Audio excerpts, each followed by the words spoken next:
சீச்செடியில் மழையின் துளியை போலவே எங்கள் விழியில் ஆனந்தத்தின் நீரமே. பூவில் ஓர் பாத்திரம் நாம் செய்து பார்க்கலாம். பால் சோறை போட்டு நாம் பறவைக்கும் ஊட்டலாம். உடைப்பிடிக்கும் தென்னை மரம் நமது குணம் சொல்லியதே.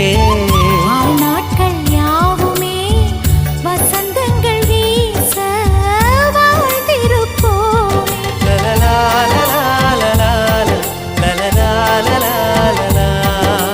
ஹாப்பி நியூ இயர் வந்ததே.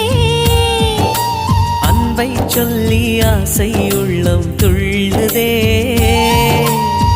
சூரியகாந்தி பூ போல முகம் மாறுதே, சுகம் சேருதே. லலலா